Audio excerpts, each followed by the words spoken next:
From every strand on the line of your reel, to the rods, to the anglers, to the lures on the end of your hook, let's talk about those big bass here on Co-Angler's Corner with your hosts, Rob Welch and John Stounger. Good evening, everyone. I'm John. How y'all are? Cage Rob here hanging out with you. We're having a little fun for the show begin, but we all good. Yeah, it seems like we do that a lot, but no. Hey, gotta have a good time, man. Gotta have a good time. Yes. I want to thank everybody for tuning in, and just want to let you know we have a special guest, Violett Talley. She comes on once a month and talks about social media marketing and stuff like that to try to help you get sponsors for fishing in the fishing industry or whatever kind of industry you're in.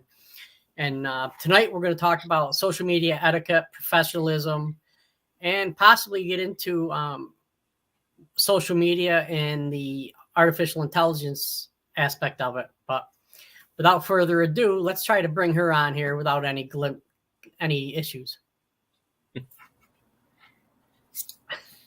How's it going? Oh, that's an issue. There we go. There we go. That's better. How you doing? Doing good. How you? Good. It's trying to stay cool. It's been hot and humid. We've had thunderstorms and tornadoes, and I mean we need the rain, but I could deal without this humidity. I was out the other day, and I was the day before a tournament, and I was just like, oh, I got this. I got a cooler full of ice and water and everything, and I got out there, and about 2 hours in, I was like, I can't take this anymore. I'm getting lightheaded. I can't even fish effectively, so I had to come in. So unfortunately, What are you gonna do? I heard that. But I saw you bring a big stringer in. You and your team partner had a good stringer in. Congrats on that. Yeah, we had a couple. We had the Angler's Choice tournament. We brought in big bass. We got 7th out of 52 teams. And a lot of those guys are good sticks. A couple of them, wow. A couple of them do more than a couple. A good handful do the opens and stuff. And so we have a really nice lake up here that takes 20 pounds to win every tournament, even in the summer. Dang. And mixed bags, smallmouth, largemouth, really nice, clear, deep lake that we have 45 minutes away, right over the border in Wisconsin. There's actually a couple. So that's always fun to fish, but you better know your scoping and you better know your electronics because can't necessarily scope every fish, but you better know how to follow those fish and use those electronics. Because if you don't, you can't just be hitting docks. There's really no docks or shoreline. I mean, there's docks, but you're not going to catch anything. It's all bottom contour. But anyway, and then we had a Wednesday derby where I brought in another big bass. I had a 6-pounder in the Angler's Choice one and a 5-pounder in the Wednesday night tournament. So wow. I did, target quality fish this year because that big bass on Angler's Choice was a $1,200 bass. So yeah, you want big bass on that one. Oh, absolutely. Yeah. So. All right, we're just going to let you take the floor because you do so well talking about marketing. You guys can ask me some questions, something. Well, we will. Oh, yeah, we will. Oh, well, yeah. Oh, yeah. We'll the biggest thing right now, especially with, and we're not going to get into politics, but because of what's going on in the political reign, everybody's, all over the place on social media, and they have to be careful, especially if you want sponsors. To your high school kid, you want sponsors. You're a business and you want customers, or just anything. I mean, you got to be careful. Even if you're just looking for a job, you're just somebody who's looking for a job, on the side because you're trying to pay for that addiction we all call fishing, and you have to be careful what's on your social media. People use that as a background check now. Oh yeah. And, they troll you, and they will troll you for a long time, and they'll go through your entire social media, all your social media before they even talk to you. And they will get a good idea of who you are based on what you post, what you like, because we can see all your likes, we can see your friends and what they like and things like that. So you have to be careful when it comes down to etiquette, especially, sponsors or whatnot. Yeah, it's good to stand up for what you believe in, but it's a public platform and people get fired, people get arrested. There's all kinds of stuff that can happen based on what is on your social media profile. And I knew this from the get-go. So before anybody even looked at your social media to do any type of background check on you. When Facebook came out and Instagram, before even, I should just say Facebook, or actually, what was the first one? Was it MySpace? MySpace, yep. Yeah. When that came out, I was very careful. I mean, I think I learned from the beginning just to have this professional mindset or attitude when I'm out in the public. It could be also my upbringing. My mom always said, even when you're in the house, you should be dressed comfortably, because God forbid there should be a fire or an emergency and you got to run out of the house. What are you going to do? Run out in a robe or something? She was very you got to be always proper and professional, and people might think that's crazy, but it's I'm not going to be walking around in something that I wouldn't want, in case somebody walked in the door, you had guests at the last minute. There was sometimes there's no chance, run in the bedroom and hurry up and get dressed. So I got used to having that professionalism all the time. So when social media started, I made sure I kept it clean and I kept it positive. And that has made such a difference on relationships with people, on sponsorships, jobs, unbelievable. Customers, you're going to love this. So I have kept it so clean. I've never had an issue. And a lot of times you won't know that you have an issue. They won't tell you. They'll just be like, okay, no thanks. Thanks, but no thanks. We'll consider you for another job, or thanks for your consideration. You won't know why. And that's, jobs or whatnot. Same thing with sponsorships. You think you're like the perfect person for the sponsorship deal, and they don't call you back. Then you don't get it. They're like, well, I wonder what's wrong with me. I'm fully qualified, and they would be, it would be a value to their team, and you don't know why, and you probably won't know why. But really, they're looking at your social media. And I had posted one thing. I never posted anything political. I posted one thing. It really wasn't. Well, it wasn't kind of political. It was a product I made. It had something on it. It was a drink coaster. I make drink coasters on the side with scrap wood that I have, because I have a laser cutting and engraving business, for those people who don't know. And I put something on the coaster, and it was clean, but it was some letters. Not going to get into it. Very clean, whatever. But it steered one way politically than another. I was going on a duck hunt with a couple of gals of mine. And the one girl was setting it up, and she said, hey, we're going to send you Facebook invites to this. It's a guided duck hunt, and it's like an all gals thing. And I guess we were all excited about it. We were going to go. And the one gal said, well, I'm sorry, but Violett can't go. And my one girlfriend who was setting it up, she said, well, why not? She goes, well, I just don't feel like she's a good fit having her in the blind with us. I think it's dangerous. And I said, what? And so when my one friend found out, she says, oh, it was that thing you posted, that product that you posted, because it steered one way politically. And again, it was very clean. It wasn't anything bad. Right. And because she didn't like the way I was going, she knew my political preference. But in that one tiny little post, I was not invited to this duck hunt. She didn't know me. She knew nothing about me. And after my friend found that out, she goes, well, you know what? None of us want to go if she's going to be like that, And that's not just girls being girls. It's just, it happens. It happens all the time. So you have to be careful what you put on your social media. The smallest things, those things can steer somebody's mind. And you're probably thinking, well, then I wouldn't want to deal with them anyway.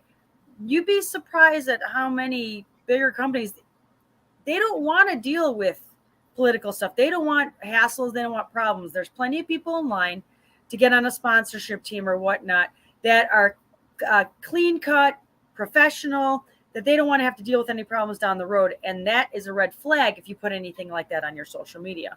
And like I said, there's plenty of people in line who don't need to state things or swing one way or another. And that sometimes insinuates a certain type of personality. And they make all these affirmations about who you are based on what you're, it's crazy, but it's real. It's real. Oh yeah, it is. So keep your social media clean. I mean, I know sharing something's funny or whatnot, your friend posts something, that's fine, understandable, but you probably don't want other people posting on your page anyway, or tagging you doing something, or whatnot. Even your personal pages. I mean, your personal Facebook and your business Facebook are two different things. You should be posting personal stuff on your personal Facebook, not your ads, not anything to do with your business. But on your business is where you keep your business stuff. But both of them still need to be clean. No matter if they're going to go look for your personal one, that's going to come up first. But that's a big issue. And I'll be honest with you, 99% of people do not follow that rule, and you have no idea how much it hurts you. It really does. I mean, it's a great place to stand up for something, but that's not the place to do it. Unfortunately. I'm sorry. I remember years ago, my wife said, John, you shouldn't post that. I'm like, why? She goes, everybody can see it. I'm like, okay. It was a whole Colin Kaepernick kneeling for the flag thing. I'm not afraid to admit it. And I was completely against that, Sure. being, and she goes, well, people are going to look at that and think you're one way or another way and stuff like that. So when I did that, I ended up, a bunch of people started putting that stuff on my main page, Mm-hmm. And so I ended up like getting rid of that page because 98% of that stuff turned in political. Mm-hmm. So once you start something, it's just, it doesn't matter which way you try to put it. You can make it positive. Somebody's going to get on there. I mean, you're not going to change their mind either way. All you're going to do is just start a heated debate. And there's nothing wrong. You could keep it up there. That's what you believe in. That's great. But just know that there will be repercussions. And if you don't care, you don't care. That's fine. That's your spot. You can do what you want. Technically social media is meant to be a place where we can all share ideas and whatnot. And it should be a place where we can all, professionally and with good etiquette, be able to debate things and whatnot. But that's not how the world works. Yeah. And so when it comes to social media, it should be fine. But the problem is you got companies and people and everybody making judgment on you before they even know you based on your social media, and I know there are some people who post some stuff where, I'm like, you're such a nice person, all this other stuff, but this sounds very negative. This doesn't sound like it's you. It's what I believe in and blah, blah. I said, yeah, but then you got to be careful who's looking at it. Cause like you said, everybody can see it's public, and unfortunately with social media, there's all kinds of stuff behind it. They're going to know your name, your age, where you live, all that stuff.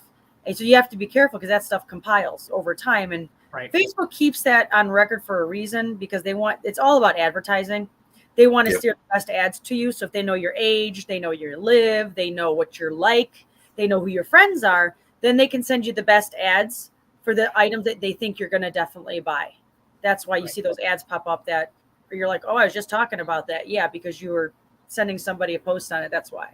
Oh, yeah. And smart marketing. It really is. I mean, I don't want to see ads for, something that I'm not going to use or never use. Like I don't want to see a tennis racket when I don't play tennis. I want to see fishing stuff. So obviously I post fishing stuff. I see fishing stuff, which is great. Because sometimes like, oh, you know what? I do need to pick up some of those. And I might buy it, Now, I wouldn't mind a tennis racket because we have bats around here. And they're great for getting bats. You're missing the point. I miss a lot of things, That's all right. But I understand exactly what you're saying. It's basically target marketing. Oh yeah. Yeah. And thanks, Pam. I appreciate it. Thanks for the comment. I love Pam. She's like I shouldn't say she's a fan. I mean, she's a fellow female angler, but she's great. It's great support. Awesome. Yeah. Barking Rulers says, "What's up? Hey, missed you last night." Yep. Oh, you made it to Georgia. You did your homework. Oh, he's sponsored by me. Yep. Right. Wait a minute. Andrew Gilliam says, "Hey guys." Hey Pam. How's it going? Pam's a favorite of ours. Yep. But what do you say about Facebook? Because I know a guy, kind of a friend of a friend in North Carolina. He went on a camping trip and he went on about his boss, come back, and he was fired. So you're spot on that. I've known that actually happened to somebody. Yeah, I mean, and then you say they can't fire. They can fire you for anything. Oh yeah. You can make up anything. They don't have to have a reason. Right. You can walk in one day and the boss says you're fired, and if they don't give you a reason, that's fine. But if they give you a reason and it's not a justifiable reason, that's when you can go after them. Exactly. Yep. Exactly. Along the same lines as I used to be heavily involved with youth exchange through the Rotary. Mm-hmm. And in their contract, it says no alcohol, no smoking. Well, United States, the age is 21 to drink. Europe is 18. Right. So if you send an 18-year-old over there who's drinking and throwing stuff on social media, they're voiding their contract. Absolutely. Dang. So we ended up bringing them home early. That was an expensive 1 month trip for that kid. Yeah. Unfortunately, Big Brother's always watching. Unfortunately. Oh yeah. Social media is a way to, I mean, social media is very powerful in a positive way, and it's very powerful in a negative way. It's just which one do you choose to be a part of? And unfortunately, people don't understand the repercussions in the kind of world we live in. I mean, everybody's got a cell phone on them. At any minute in time, you can be videotaped, and even a good Samaritan can turn into a demon. I mean, it all depends on what you're doing, how you're doing, how somebody perceives it. And that's a scary thing, because you could be a good person and do good things, and then somebody could twist it and turn it around with the wrong context in a video. I mean, so it's a difficult world in social media and whatnot, and media.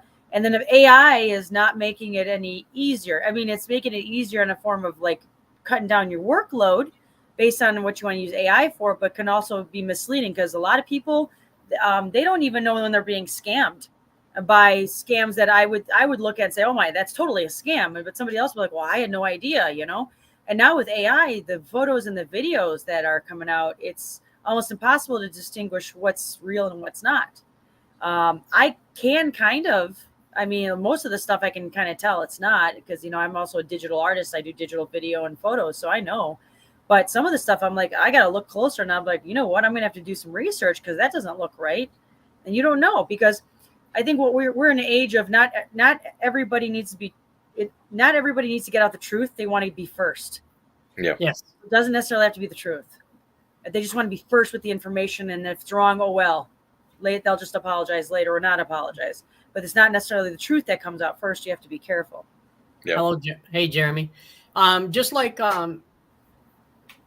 with Aaron Martins, right before he passed, MLF put out something that he had passed, and it was a couple days ahead of time. And, you know, was it a mistake on their part? Was it wanting to be first? Yeah. You know, who That's knows? the hard part. Wanting to be first can do a lot of things. I mean, it can be life-threatening in some situations. It could be, it's not necessarily the way to go just because you're first. But the problem is it centers around money. I mean, it's all about attention. Who's the first one to do this? The first one to do that? You know, it's all about that. And that's the person who gets the most attention. When you get attention, you get eyes on you. When you get eyes on you, you sell. And that's what it's all a part of. Yeah. Yeah. Barking Uber says John threatened to put me in an AI video. He said he was going to actually show me with a fish. He said the game game warden would never believe it. Oh my God. Oh man. That's hey pretty Al good. with Make American Anger Outdoors. We appreciate you, buddy. Yep. Jeremy May wants to know if you're from Wisconsin. Me? Are you from Close Wisconsin? I'm pretty close, but no, I'm in Northern Illinois. I'm I'm actually from South Elgin, which is just 45 miles northwest out of Chicago. My business and my boat's in McHenry. That's where I usually fish, and that's probably maybe 20 minutes south of the Wisconsin border. So I'm pretty close. And you know, I'm from Chicago. Everything's in minutes, not miles. That's how I do things. Minutes. Oh, yeah. 20 minutes, 30 minutes, an hour. Everything's an hour. It's an hour. Yeah. I said the same thing. Like for me, Rochester is an hour. Syracuse is an hour. Yeah. So miles. What is this miles thing? I don't know what miles are. It's funny because Eddie Carper, he came over for a weekend to fish, and he said, I traveled so many miles. I'm like, well, how long did it take you? Yeah. Yeah. Miles. What does that mean? Yeah. So where do you think AI is? I mean, do you think AI is going to get into the electronics game? Absolutely. 100%. I don't know how. I mean, it's already there. I mean, AI. So AI is not truly AI. Artificial intelligence is technically intelligence that creates from pretty much nothing. It makes its own idea. But like any idea, so it is and it isn't. Any idea is just based on another idea, if you really think about it. So any idea is really just an improvement of an idea.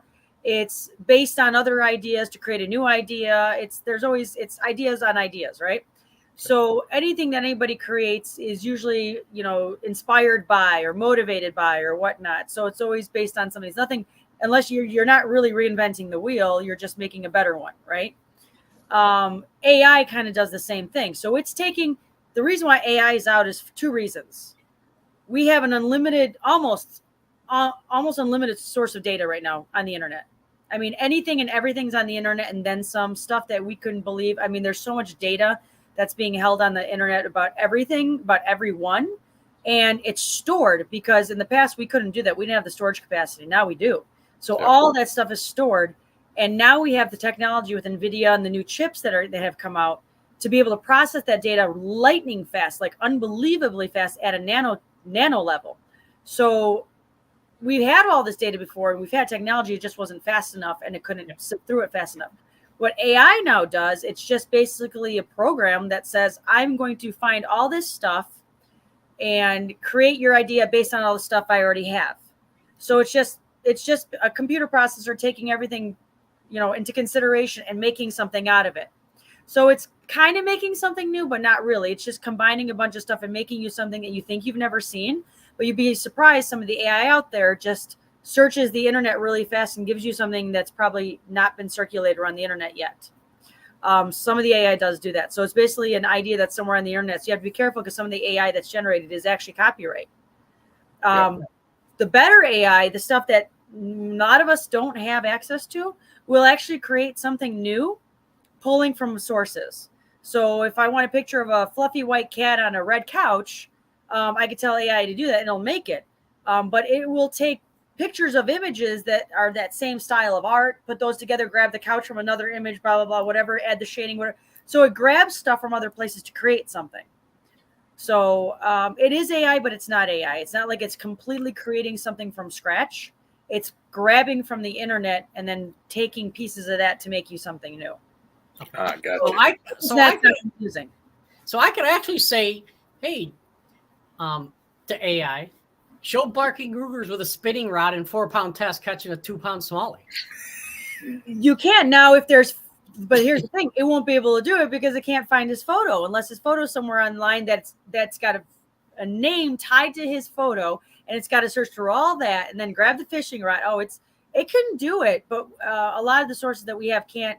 It's not without difficulty, because again, it's got to be able to identify. Everything has to be identifiable. Like, it doesn't know who he is, because because there's a picture of him, there has to be a name associated with him, and there could be 3 or 4 of them. Yeah. Right?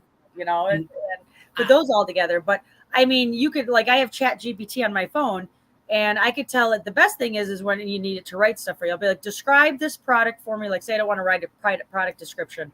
I'll be like, describe this product made out of this, that's this size, blah, blah, blah. Describe the product to it. That's what I do. I want you to write me an Instagram sales ad for it with only 4 sentences, and it'll do it like that. And it's beautiful. Oh. It's perfect. So it makes your job easier. You can use it to write social media posts. You post a photo and you'll say, Chat GPT, describe this photo in 3 sentences, and it'll do that for you. And it helps people work faster. It gives them a place to start. It's like a starting point and some people use it completely to rely on to do their work, but you have to obviously proofread it, because it's grabbing stuff on the internet. And some of the stuff is kind of crazy depending on what program you use. The best ones are the paid ones. I mean, you can use ChatGPT is really one of the best ones out there, but everything's AI driven now because everybody's got the technology. I don't know if you guys noticed, but as soon as AI was announced, all of a sudden, why did everybody all of a sudden have it? Yep. If one company created, why is it everywhere now? Because everybody just needed the technology and the program, the software base, and anybody can get it. So, but like everybody's got now, but it will take over electronics. As far as fishing, I'm not sure, but as far as, product testing, product innovation, products marketing, any type of social media posts online, customer service is being taken over by AI. Virtual assistants are now all AI. It's amazing, because you think it's a real person and it's not. And you think you're like, oh, wow, a great customer service person said they're going to follow up, send me an email, and you'll get an email from that so-and-so person, but it's really an AI bot, and you would have no idea. And all the companies are doing it because it helps them with manpower. They don't have to spend as much, and they can get twice as much done. Sure. Jeremy May says, I can't wait for AI to take over my social media because it's time consuming. Well, it can't really take it. It can't really take it over. You still have to tell it what to do. That's the thing. Yep. Is it's just like a social media, like having a real person. Yep. Except the AI doesn't have common sense. That's the hard part right now. So you still have to check it over. Yeah. You have to check it over, and you still have to. So it's still work. There's no social media that's. I'm dealing with this right now with a gentleman who wants to do one for one of his business, and he knows what it entails. But I told him, I said, you got to post like every day and do video and photos. And he's like, well, I'm a one-man operation with an assistant, and how are we supposed to work and get all the content? I said, well, then you hire somebody. Well, that's expensive. I said, well, yeah, it's like a catch-22. Yeah. You spend money to make money. And so I'm like, hire a kid and take him on as an intern. Maybe he can go fishing with you and do the social media content, but you still got to post it. And it's like, oh, I was trying to avoid that. I'm like, well, you can't really avoid it. You're still going to have to do some work. Yeah, there are some ways. I Absolutely. mean, they do have things now that, like one that I looked up is Metricool, which will allow you to post to all the social media platforms. Sure. However, you can't do the hashtags and the whatnots and all that stuff for it. Yeah. If you want to. But if you just want to put a general post out there, that's fine. Yeah. Yeah. And Al with the American Angler Outdoor says he uses AI to help rewrite content. Absolutely. Makes sense. He wants to know how Jeremy is. So, well, got a good question from Miss Pam Horn, real quick. Yeah, she says, I'm actively looking for partnerships for 2025 locally. The trouble I'm having is our local surrounding communities are so involved in helping events in the fishing industry that they will not do individual partnerships. What can I do to stand out as an individual that will get them to consider differently? Okay. So involved in helping in events in the fishing, but they don't do individual partnerships. Yeah, individual partnerships are hard. That is, and it depends on who the company is or the partnership that you're trying to do, because usually you want to look for somebody who's a little bit bigger that's willing to do stuff individually. But the only thing I do is just get involved into more stuff. I mean, one of the things that I do is I do a lot more seminars. I try to do a lot more events and seminars to get myself out there and in front of people so that what happens is people look at me as like the leader, kind of like a leader position. So what happens is when you identify yourself as a leader or you're in that role where people look to you and you got more and more people looking to you, and then everybody can say, well, Violett's got the answer. Go to Violett. Violett knows this. Violett knows that. Then eventually they're going to come to you and say, okay, you're valuable enough now because obviously everybody else is looking to you. So we'd like to own you, kind of a thing, so that they're coming to you when you come to us and you're selling our product, that kind of a thing. So that's kind of what I'm kind of doing in my, I can't go nationally right now. I don't have the resources, the time, or the money to go nationally on a lot of the events that I do. So I do a lot of locally or regional stuff. And the more I do, the more I'm at the top of the list, or I start to climb that list to where people are going to say the best person to talk to or the best person to have do this or the best person is Violett. And then the companies turn around and look at me and say, well, then we got to talk to Violett because obviously everybody's talking about her. And that's what happens is then instead of them just dealing with a whole, a group, they're going to say, well, the one that stands out in the group is Violett because everybody's talking about her. So we want Violett. And that's what's going to happen.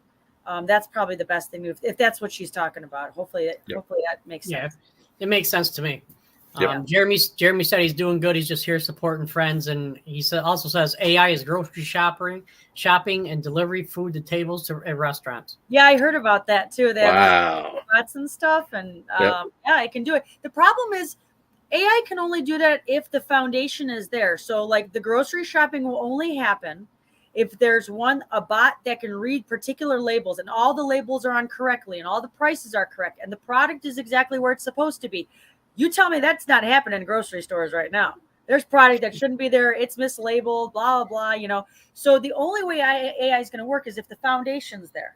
So everything's got to be perfect. Everything's got to be lined up. The labels have to be accurate. So somebody's got to be doing that.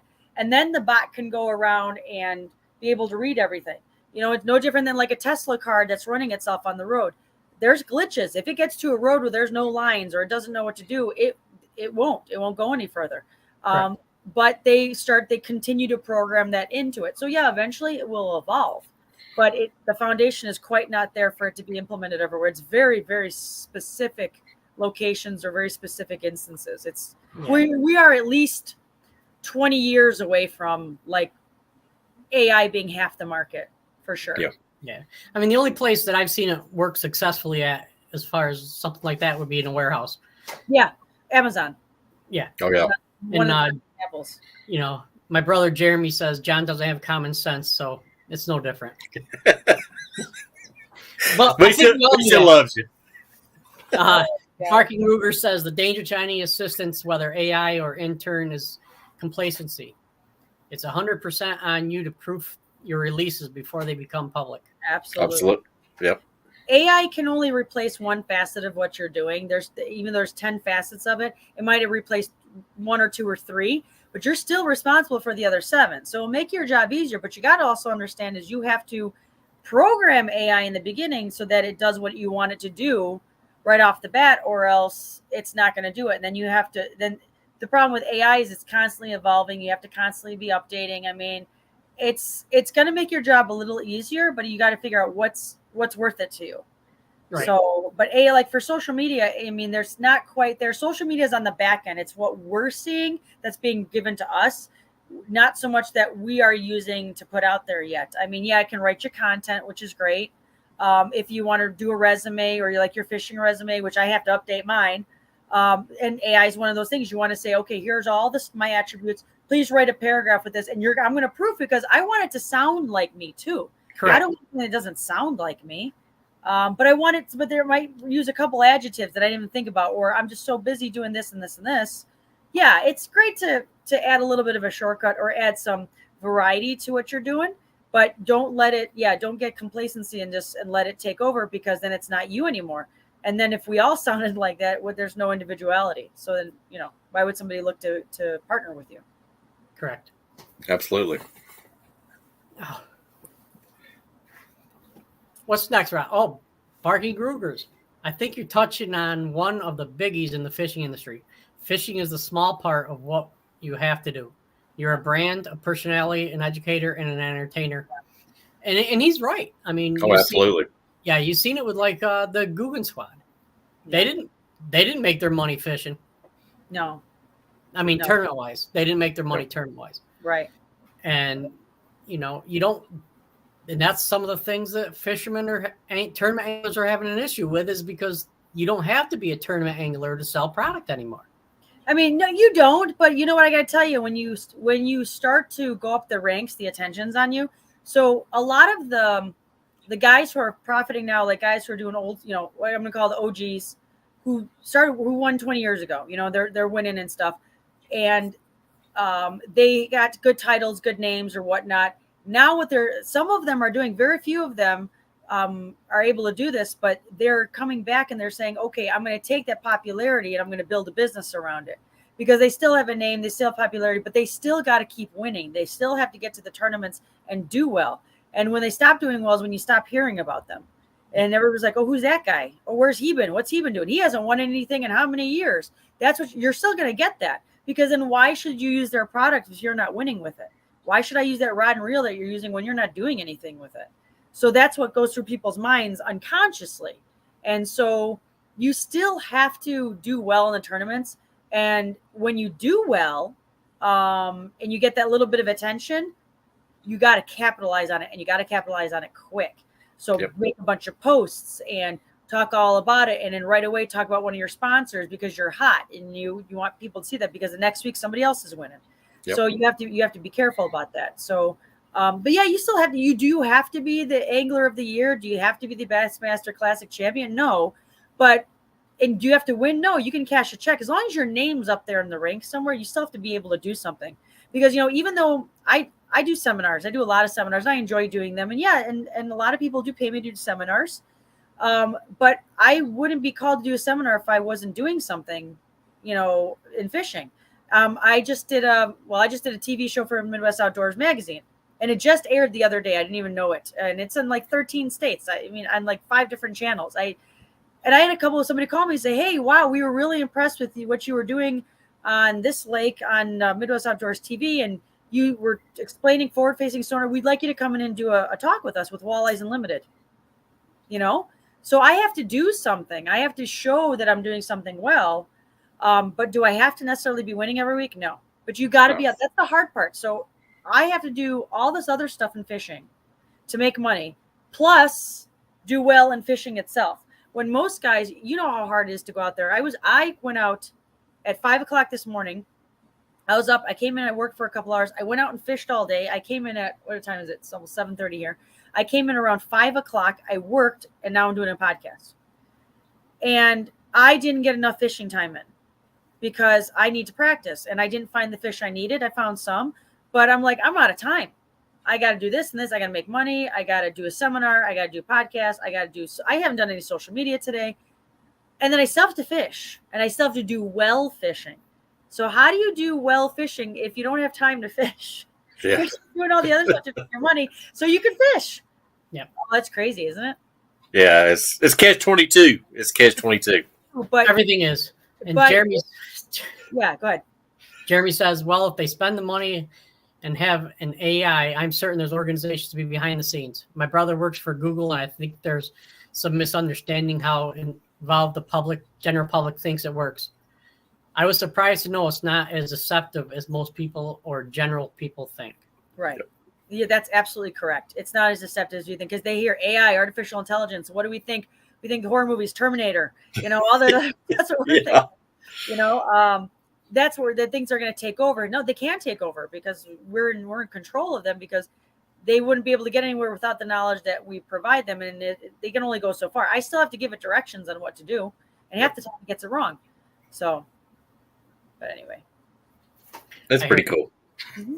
It's kind of like cool. I mean, you guys ever get a chance? ChatGPT is free. You can download it as an app on your phone for both Android and iPhone. And it's sometimes you can just have a lot of fun with it. Like me and my friends will text back and forth, and we'll say something, and they'll describe something, and I'm like, oh, that'd be so cool if I actually had a photo of that. And I'll say, ChatGPT, give me a photo of blah, blah, blah, blah, blah, blah, blah. And it'll generate it in 30 seconds. And I send it back to them, and they're laughing hysterically. And it's, it's fun stuff. Or if you want to generate something on social media, like I wanted to do a nice 4th of July thing, I can tell it, hey, instead of me going around and stealing somebody else's 4th of July thing, I want to create my own, but I don't have time to sit there. I'll say, ChatGPT, can you make me a square image of the flag with some fireworks behind it on a night sky with the bass fish holding a flag in his mouth? It will do that for you. And it'll look really good. You can say, Happy 4th of July, everybody, and nobody else will have that because I generated it from chat. So I'm technically making it. Yeah. So. Cool. A while ago, I was listening to Gary Vaynerchuk. Yeah. When ChatGPT first came out. It was out about a couple months, and he was talking about it. So of course, I'm driving to work. I pull over, I download it, and then I get in the parking lot at work, and I say, please describe a Texas rig in fishing for bass fishing, and it came up with exactly what it was. Mm-hmm. Oh. Right. So, and just think about, you can, if you're about to make a quick 2-minute tip on how to do a Texas rig, because there are a lot of people still don't know. You're like, well, gosh, what are all the things I have to tell them about? Well, you tell Jet, you know how to do a Texas rig, but maybe you don't know how to put it in such a way that people would understand. You tell ChatGPT, hey, can you do this for me? And you're like, oh, there are all the key points. Now I'll say those key points. So it's like it made the little presentation for you. So there's so many ways you can use it. You're not cheating. You're just being more efficient with your time. And because you still have to know what you're talking about. Correct. And Al with the American Angler Outdoors Network says Darrell Waltrip said it best when he won the Cup. It's not how many races you win; it's how consistent you are. Yes, 100%. Absolutely. Yeah. 100. Once you stop, you're out of sight, out of mind. You have to keep going. You have to keep doing better, keep improving. Every time I think I'm not doing, I finish out the year well, and I'm thinking, oh, this year's starting out hard. And then by the end of the year, I'm like, you know what? I did better than last year. And that's the goal. Do better than last time. Do better than last time. And even if you don't, that's okay. Do better than last time. Yeah. Yep. Jeremy says, but if you pay for ChatGPT, you can really get involved and it'll make a difference. Oh, yeah, absolutely. Absolutely. I have the paid version. It's ridiculous but you got it. Again, I got it because I wanted to play with it and show people how to use it. But the applications are endless, and my mind is just exploding with all the ideas I could use this for, but I don't have time. And I wish I could sit here and like I can tell it to create. I mean, I had ChatGPT create a logo for me that says I want no copyrighted stuff in this, but I want something that had to, like for a client that shows something of the San Francisco 49ers. I was doing a football thing, but I can't use San Francisco 49ers because that's a copyrighted logo. But I said, but I want something that's inspired by their logo and their theme. And it made the most incredible design. And I go, okay, now this feels like it's cheating because it looks like San Francisco 49ers, but it's not the logo. Yep. But it looks like them, but it's not the copyright. So it's kind of scary because somebody can then take your idea and say, well, ChatGPT, see this image of that this person did? I want you to give me something just like it, but not so it can be copyright violation, and it will do it. That's the bad part of it. So it can go both ways. So basically what you're saying is Jeremy says he's been trying to create John and Rob verbals to see how far I can go. Oh, Lord, help you. So what you're saying is ChatGPT is the computerized version of forward-facing sonar. Yeah, pretty much. If you want to say it that way, yeah, because forward-facing sonar doesn't guarantee fish jumping in the boat. No.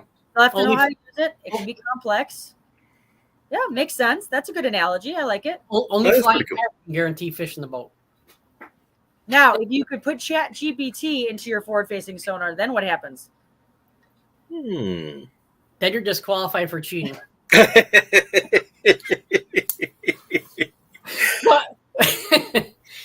How do we pull this back to? No, we covered social media. We covered AI. Social media etiquette and AI. Professionalism. That's a big. I mean, it's so simple with the etiquette. I mean, just keep it clean. And if you can go back, I mean, if some of you are kind of worried, go back, delete that stuff. I mean, it's because they say once you put something on the internet never gets off the internet. But as long as you get off your social media, some people will delete their entire profile altogether. And you can do that too and start from scratch. Yes, I did. John, you have a question? No, I was just saying I did. I deleted my whole profile. You deleted everything.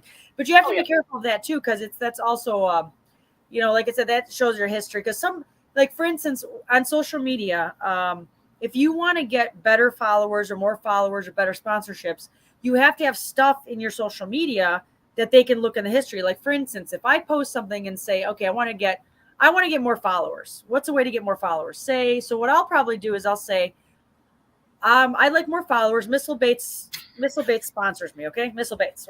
Where is it? There it is. Missile Baits. They sponsor me. They have 100,000 followers. Okay. So how can I tap it? I could say, hey, Missile, can you do me a favor? If I do a really nice video on your jigs, will you post my video on your social media platform? And they'll say, sure. Yeah, we'll do that. But make sure it's a nice video, whatever. So I'll post it. Now they're going to say, well, they're going to go through my social media and make sure my social media is clean.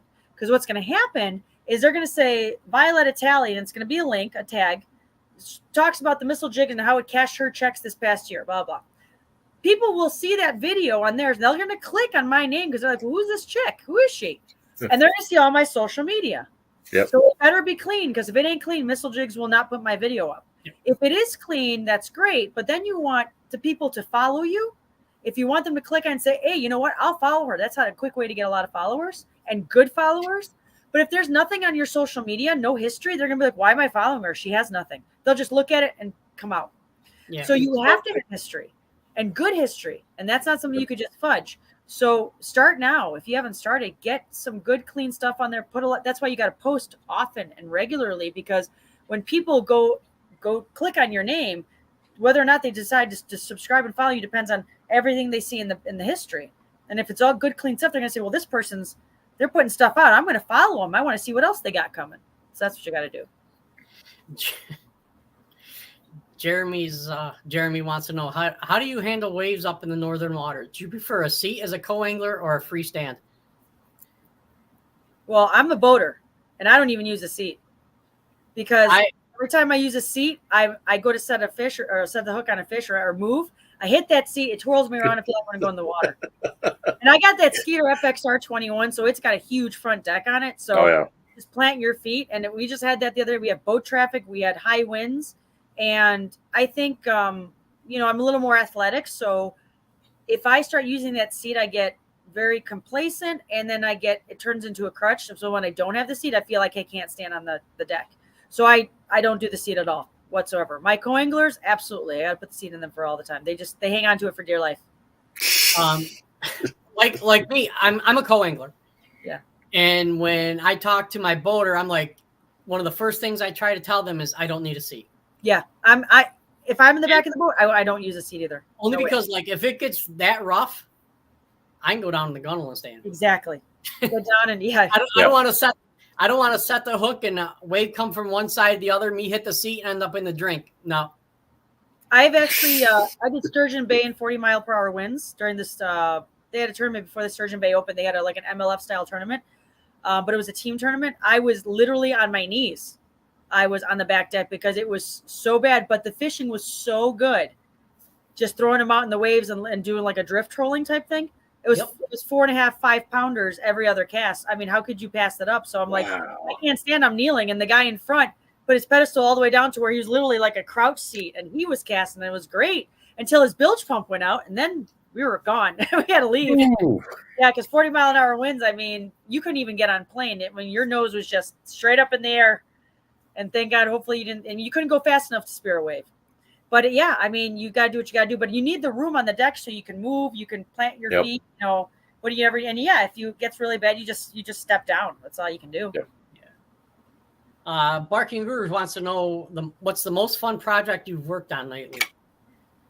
The most fun project actually the most fun thing I did lately was that Midwest Outdoors TV show, because we had such a good, so I had done 3 shows, 2 were fails because we went out in the fall, and because the way the shooting schedules were, they couldn't give me like 2 days back to back. They had to do one day in August and 1 day in October, and I'm like, total different conditions, Yep.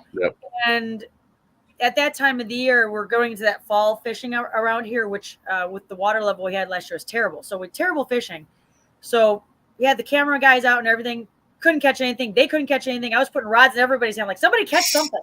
We couldn't catch And just to see, I'm like, I'm not going crazy. And the fish are there and they're not biting. Did it again. Terrible weather rolled in. So I'm like, oh, this is horrible. So they were like, well, we got to do it again this year. I actually got to do 2 shows this year.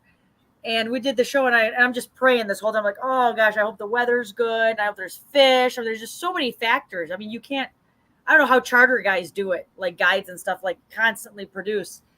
And we're out there, and it was just one after 5-pounder, 4-pounder, and top frogs. I was doing deep water, so I was able to showcase everything. I did top water because I'm good at top water. I'm really getting good at the deep water fishing. I mean, I just kind of scratching the surface, but using my electronics and doing the deeper water 20+ fishing out here, which is unheard of. We don't do a lot. We have a lot of shallow lakes, but you can find some of the deeper lakes. You're going to tap those fish that aren't tapped, and there's some big fish out there. So we did everything that episode and had such a good time. And then, of course, it airs and you get phone calls. It's kind of nice. It's like, I saw you on TV. Hey, what are you doing? Like, that's cool. Yeah, it's nice. And then, but the whole thing is because, I've been doing this stuff for such a long time locally, and the local people are like big fans. I have big fans around here. It's just, it's nice when you get a little bit more recognition that's outside of the general area. Cause you go to anywhere else, like some of these bigger shows, like, who is this person? I'm doing a seminar in Indianapolis. It ain't that far. Like, who is this person? Like, what are you going to do? But you got to start building your rapport somehow. And it was fun to film. And it's funny because the camera guy says, wow, you're natural. Do you do camera stuff all the time? I'm like, this is my first time, but it really was. So it was fun. Yeah. Jeremy says he got smart after Oneida Lake. He stays south of the Mason-Dixon line. Oh, no. We have some great smallmouth up here. I got some good smallmouth today. Well, he fun. He just had an issue because he wasn't used to the 6-footers. Oh, there's not always 6-footers, and just no. Wear rain gear, you'll be fine. No, he won't. Wear some rain gear. Make sure your bilge pumps are working. Keep the nose up. You're good. So, Alvin with the American Angler Outdoors wants to know what's the best way to contact a potential advertiser, email or a phone call? Emails get lost, I would say. Phone calls, I would do a phone call because nowadays it's funny how things are going. before nobody wanted a phone call, nobody wants to talk, or nobody wants confrontation. It's starting to go back now. Yeah. So now it's more of like everything used to be like personalized, handshake, phone call, whatever. Then everybody was voicemail, text messaging, emails. Now all that is so super saturated, it's starting to go backwards. Everything's now back to personalized and custom and handshake. But here's the thing is you might have to call them over and over again. They may not answer your call. You know, a lot of times I'll do all of it. I'll send an email, follow up with a phone call, and do a text. Some people are weird. The whole text phone call thing is kind of funny because a lot of people, especially more traditional people, don't feel like a text is very professional and understandable. Absolutely. I usually do a phone call and then a text. And a lot of times I'll get a reply to the text. You can do an email as well, especially if the email is to like a corporate email, then that's a good sign and that email will not get lost. But if it's to a personal email, a lot of times those get lost. Or social media. If you have that person's social media, direct message them. That's another good way is direct messaging because a lot of people are really paying attention to their direct messages on social media because you don't get too many of those. You don't, I mean, if there's spam, everybody knows what that spam usually looks like. But when it comes to direct messaging, unless it's somebody you really know, they're texting you. But if it's a direct message, it's usually some sort of a business accomplice or something like that. So, but I would I would definitely do the phone call. I know a lot of people are afraid of talking on the phone directly to a person. But don't do a text without following up with doing a phone call. That text is only a follow-up. Email and then a direct message. So I would handle all of them, I should say. Yep. I know about 95% of my contact for our podcast is direct message. Yeah. Yep. Probably because you're posting on social media. So so they will usually contact you where they see it. So if it's on the internet, it's an email. If you see it's on social media, they'll do a direct message. That's just how it is. Rarely are there phone numbers. People think phones are just so sacred or they don't like confrontation anymore. Some people are just too sensitive nowadays. I don't know. What's funny, I run in the opposite. I work in sales, and I got some old customers, don't have a computer, don't have a fax, all they got is a phone. So you got to kind of get a feel for your customer. I mean, I got some customers that speak some English, not so much. They tend to more like text and email. So everybody's different. You got to get kind of a feel on what they like. Just hit them all, but definitely phone call is first because it is the most professional. Yep. Your text is just a follow up. Hey, I tried to reach you on the phone, got your voicemail. Just want you to know that blah, blah. I'm just trying to reach you. Here's my number. Here's my information. That's a good way to have information. And then the email is just like, depending, like you said, you got to read the person. If it's like a corporate thing and they have an email, I would definitely do an email, shoot an email and make it very professional. Like, hey, tried to call you, you didn't answer. That's not a professional email. You're gonna start it like it's like the phone guy. This is Violett Talley. I was just trying to reach you in regards to blah blah blah blah blah. Thank you for consideration. Make it very professional. It's like like applying for a job. So, but yeah, definitely phone is first for sure. Oh yeah. I got some old guys. They'll like write a letter out and send a letter in with their order. Yeah, it's funny, but it gets the job done. Yeah, I still get checks mailed to me. I mean, it's okay. I mean, that's just how it is. You got to be open to that, and don't think the person's ridiculous. Oh, they're ridiculous. They want me to write them a letter or what? No, that's just how it is. I mean, that's how they work. Some businesses based off that, and it says something about you if you're willing to do communication that way as well, because that speaks about your character to that person. Yep, absolutely. It's like that thing you sent me today, Rob, basically about sponsorship. I don't want to do that. Yep. and I'm just paraphrasing, guy standing in front of his agent or whatever and says, he says, I don't want to do that. And the agent says, well, you signed the contract. Well, I don't want to do that. He goes, well, you're not going to be sponsored by them anymore. Right. Yeah. You got to meet them halfway. Yeah. But all right. Well, you want to plug any of your sponsors? Yeah, actually, I'll plug one, especially lately. I've talked to her. One of my more forgotten ones. Trudy here with Espana Silk. I don't know if I talked to them about them before. Yeah, he did. Did I? Well, yep. I'm gonna do it again because she's all right.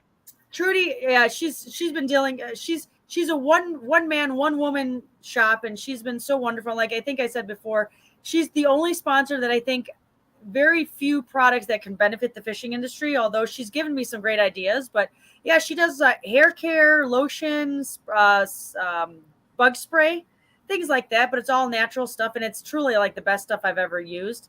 And she opened it up to actually the equestrian market when I used to ride horses. She would do it it was all natural shampoos and stuff. It actually started with people, and she was in the hospital. She fell off of a horse and she couldn't walk, and she was in the hospital for a very long time, and she healed herself back to being able to walk again through her family. And her dad taught her how to fish and hunt. And she said that was like the best time she ever had was out fishing with her dad. But it was never like a professional thing. It was more like they actually ate the fish. It was kind of like food for the table. And she came from, very humble upbringing to a multi-million-dollar international company that she runs pretty much herself. And she's an amazing woman, business owner, and just the kindest person in the world. And she lives in Minnesota, and she drives through, and she still goes to trade shows with all of her products. She has a big Ford truck, and she has a big horse trailer, and she fills it completely chock full with all her products and goes to every trade show, sets up a booth, just because she loves to greet people and share her product. She doesn't have to do it. She doesn't have to lay a finger on it. She can go on a Caribbean cruise every single day of her life with 20 of her friends and pay for it all. But she chooses to get on the road with her truck and trailer and do trade shows just because she loves people and she loves her product. And it's just the coolest person ever. I swear to God, I love this woman. And she sponsors me just because she says, I think it's so cool what you're doing. I'm a fan. I want to sponsor you. And I'm like, okay, what do you want me to do for you? I don't know what to do for you. She goes, don't do anything. Just do what you do. I was like, wow, that's awesome. But she sees a return on it, and she sees value, and she just sends me the greatest voicemails too. She says, I think your friendship's the greatest thing on earth, and you're a wonderful person. I'm like, can I just fold you up and stick you in my pocket and pull you out when I'm having a bad day? And then you could just say wonderful things to me and put you back. She's just the greatest person ever. One of these days I'll have to get a photo of her, and I gotta do a little social media thing on her. I did one before, but she doesn't get enough attention. She needs more attention. She's just a wonderful person that's always in the background and never wants to be in the limelight, and just a cool person. All positivity. That's great. Oh, she's nonstop positivity. I'm just I just want to take her with me everywhere I go. I mean, she's just fantastic. She's your hype man. Absolutely. All right, Violetta. Well, thank you very much for coming on. Thank you guys again. We appreciate it. I hope everybody got something out of it, even though there was a little bit of sarcasm from our guests and our hosts and all that. But no, we truly do appreciate you coming on. No, and I appreciate you guys very much. You guys, this is a lot of fun. I really look forward to this. We do too. We have a blast with you, and we always learn something. So we really appreciate you. Good. I'm glad, guys. Thank you. All right. We're gonna let you go so you can get some work done. Sounds good. Thank you, guys. All right. Have a good day. Right. Take care. All right. Oh, Parking Mover says, keep doing awesome things, lady. You're holding down the future of the industry. Absolutely. I'll give a second and amen to that. Yep. So I want to try something a little different today. Sure.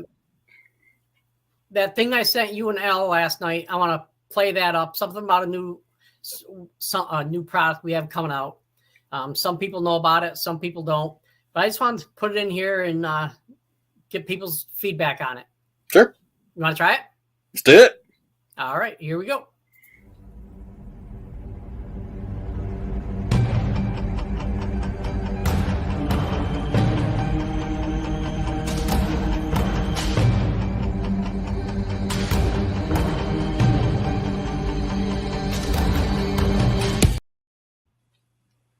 I like it, man. Awesome job, man. That came out good. Yeah, I see where I could. I got to slow it down a little bit. Got to tweak it a little bit, but it's good. Yeah. I like it. We're in the I'll call it the beta stage. Yep. Testing stage. Yeah. All right. Great show coming on again tomorrow night. Destin DeMarion. Jeremy, I don't know if you'd want to watch this one, but it's how to catch big smallmouth. And because I know you're not going to come up this far north anymore, but that's okay. Hey, he come over to Dale Hollow. Hey, Dale Hollow's right across Tennessee, Kentucky. So there you go, man. Solved your problem right there. There you go, Jeremy. So you got to tune in now. All right. So you guys take care. Have a good night, and hope to see you tomorrow. All right, thanks, guys, and peace out.